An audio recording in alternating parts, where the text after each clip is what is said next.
exchanging exotic land while holding on to their cultural traditions, or more importantly, to their identity. He could hardly believe that his daughter was seriously opposed to becoming the wife of such a good-looking, prosperous young merchant as the one They joined Books and Beyond as a visit bring fragrance.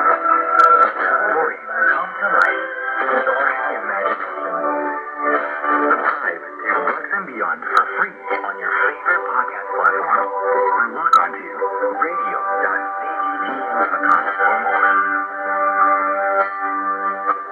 I wanted to talk about another part of de-dollarization, or about the strength of the dollar internationally, and that pertains to the purchasing of treasuries. Yeah. I was sitting down with our mutual friend Ben Norton recently. He's trying to explain this to me. You know, you guys are economists, I'm not. And he was saying that recently, let me put this in a different sort of more popular context. Elon Musk said the U.S. is going bankrupt. He said that very, very recently. And based on what I heard from Ben, the U.S. has another option besides sitting down with its creditors, and that is just printing way more dollars to create inflation and reduce the size of the debt relative to the total amount of U.S. Fiscal value. So what would be the consequence? Because the United States does have an enormous debt, and it is spending an enormous amount of money financing the interest on that debt, and something has to happen eventually. Do you think that if the United States just printed more dollars, how would that impact the U.S. dollar internationally? Or the global economy, for that matter? Well, the US dollar can't actually go broke because it can print the currency that's used to pay debt. So, and in fact, if you look at the course of the last 100-odd years of American history, you'll see that two very short periods of time, the United States federal government has always run deficits. And the deficits have been growing, and not only in absolute terms, but also in relative terms.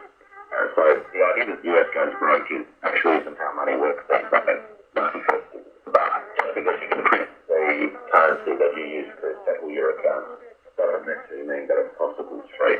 So the issue with currencies and what their constraints are is ultimately a question of what let's call it the real economy can do. So the relationship is the productive capacity of a real economy versus the exchange potential of money. When those things remain in relative sync with each other, you have an environment where inflation is relatively modest. Now, currencies as a means of payment actually need to be modestly inflationary.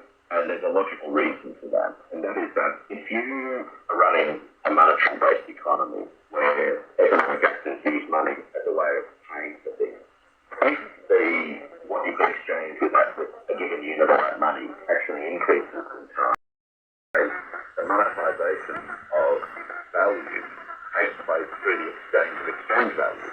So fictitious capital has claims on future value only have value because they can be exchanged for something. But when you keep exchanging things solely against other things that can be exchanged for other things, at some point you've got to land that exchange value and potential with something that we use. So a practical way of describing what I've in a sense described in abstract terms is think of having a futures contract or a consignment of wheat in a year's time. I can trade that futures contract, or that futures contract can be traded a lot of time between now and the maturity date. Now the value of that accumulated volume of trading will of course be way more than the actual end exchange value for the use value of that consignment of wheat in a year's time. And the risk you run in this system is that the consignment of wheat doesn't materialise, either because of drought or disease or whatever happens to it. We also have a similar dynamic happening in property, where I have a deposit, the right then to settle on a purchase of a particular apartment